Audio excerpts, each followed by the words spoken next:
Once again, a very good afternoon, everyone. As one can see, it is all over the news. The share collapse in the Adani companies. Hindenburg Research, which is a short seller, it made a report raising several red flags. It asked 88 questions, and thereafter we have seen the share price take a heavy hit. And now, as I saw in some YouTube videos, there are some questions being asked that let's suppose if the Adani stock price was to collapse and such, like one YouTuber said that there could be around 2 years of issues with banks and all. Of course, I'm not going to the merits of that, but the fact remains that if the Adani stock is highly overvalued, because as they say, it is at some 139, 140 times the price to earnings ratio. Like if it collapses, or in case there is some default, then we could look at a major economic situation. The extent of that, I'm not the one to gauge or comprehend. I would like to share one historical perspective. It just came to my mind. It has no relation to do with the Adani. Is that in 1929, we had the Wall Street scam. Sorry, the Wall Street crash, wherein the Wall Street, it crashed massively. Many stockholders, stock market players, they lost a lot of money. Now the point is that stock market is an area of cowboys, risk takers. They risk their money, they lose their money. The general public should not get affected. But what do we see here? When the Wall Street crashed in 1929, more than 4,000 banks failed in America. It set off a 10-year Great Depression, which only started ending with the horrifying rise of World War II. In short, America had to convert to a war economy to take the nation out of the trauma of the Great Depression. Now, capitalism is a beautiful thing, and I always believe that businessmen should be ethical, they should be responsible, and instead of huge seesaw or crazy growth, there should be a steady growth which gives steady returns.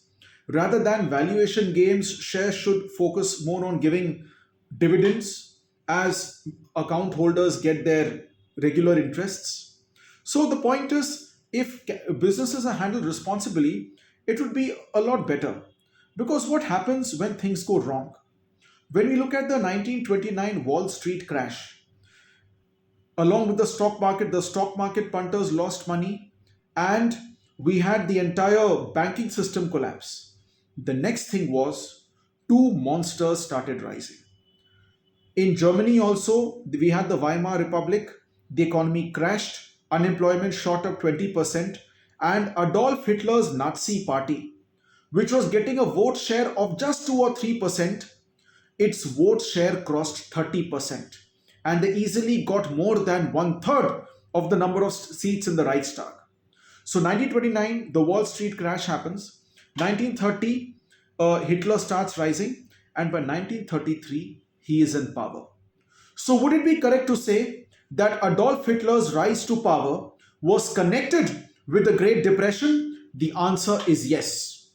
And second, because the Great Depression brought about the collapse of capitalism in the West, that is America and Europe, there was one more side effect. The Soviet Union's tyrant dictator Joseph Stalin. When the 1917 Bolshevik Revolution happened, the Soviets shut down the entire stock market. The communists said, "Ki we believe in state ownership of property and we will create a socialist paradise. There is no room for any stock exchange or stock market here." The end result was that the Russian stock exchange in St. Petersburg shut down. What happens after that?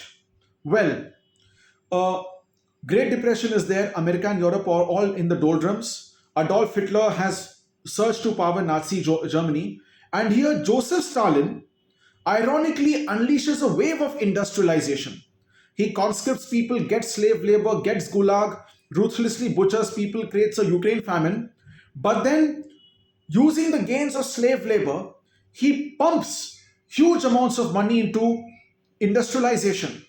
And he creates a massive propaganda move that here, see, Wall Street Great Depression has crashed the economies, And here in the Soviet Union, we communists are building a socialist paradise.